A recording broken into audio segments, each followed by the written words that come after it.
Hey guys and gals, Froggy here. What I'm going to show you today is how to replace the cartridge on a single lever Grohe kitchen faucet. And if you're thinking, well, I don't own a Grohe, why should I watch this? There are a lot of similarities between the way this cartridge is replaced and many other brands of kitchen faucets. So if you want to keep watching, you might pick up some tips or clues on how to do your own. Anyway, I removed the handle, and there's a cover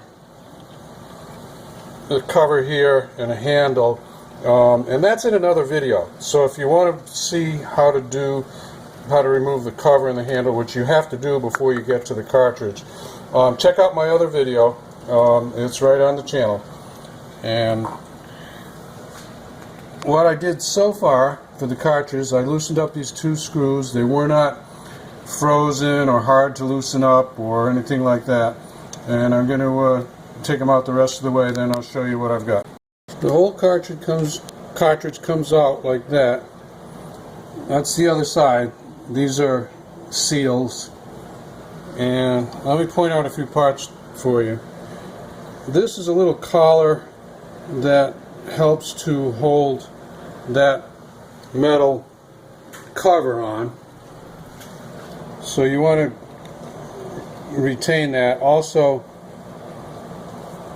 in addition to that, there's this kind of funny looking plastic additional collar. Both of those have to do with holding that metal cover on. Now out here at this end, you've got a metal collar and the two screws. This is what holds the whole cartridge up against there. When you get the new one, if this fits, I think it's going to fit, they give you this metal collar, the two different lengths of screws, so use the one that's appropriate, and they've got a different collar. This one is threaded, so I'm actually not going to use that probably, because it wouldn't work with the cover that I've got. The one that I'm fixing is at least 10-12 years old, so they've done some changes. But I think this is the right cartridge.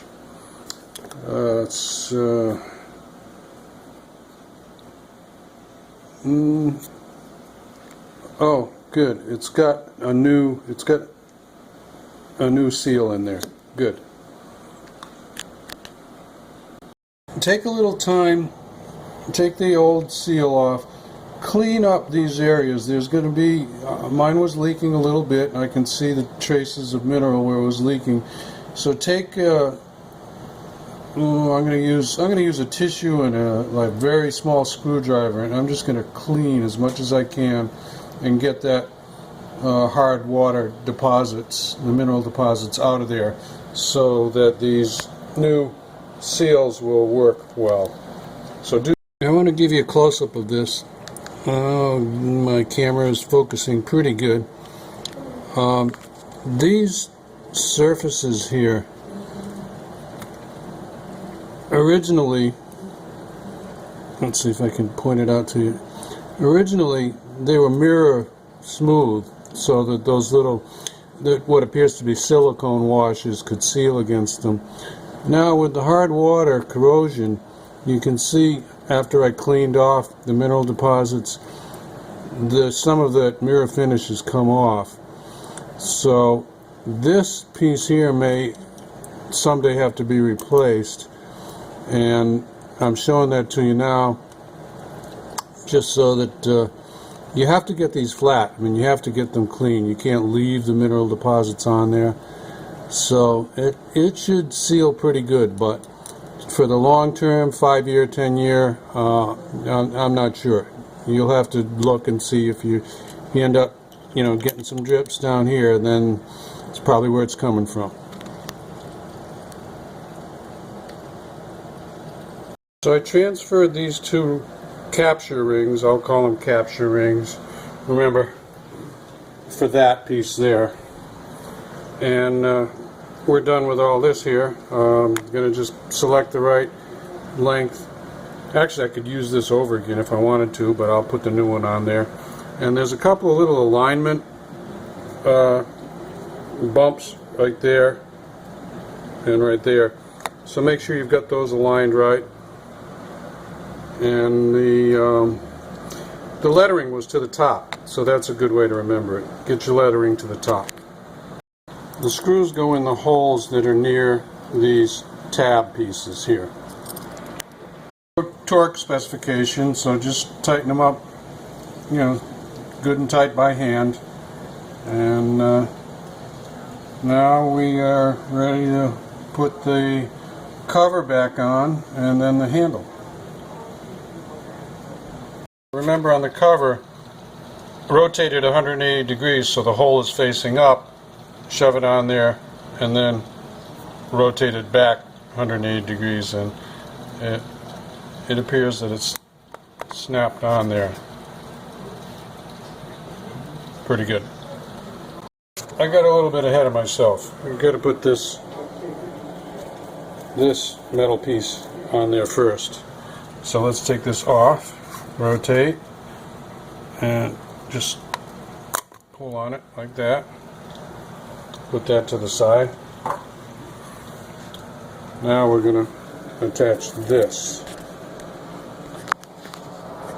Now this metal sleeve that came with the new cartridge doesn't match this piece that came with the new handle, but I do have a substitute that does match. So we're not going to use those two. Don't forget that little washer right there. See it? And there's one on this other piece too. You can barely see it. It's a little tiny washer that comes with the part. Okay, we've got that on, and now we can put our cover back on. Handle back on, cover back on, everything but the water's back on. Let's turn the water on and see if it leaks or not. There we go. That's warm, so that's halfway between hot and cold. So that's both the hot and the cold inlets are running. Let's push it over to hot, and hopefully it gets hot. Yes, feels hot to my fingers. Let's push it to cold, and yeah, it gets cold right away. And so far no drips, so I think we're good. You'll have to, keep an eyeball on it for a day or two, but no major drips anyway. So, and I think it's probably fine, 100%. So if that helps you out with that cartridge replacement, give me a thumbs up or a like. If you want more from Froggy, subscribe to my channel. It's always free. And thanks for watching. See you later, guys and girls. Froggy out. Bye-bye.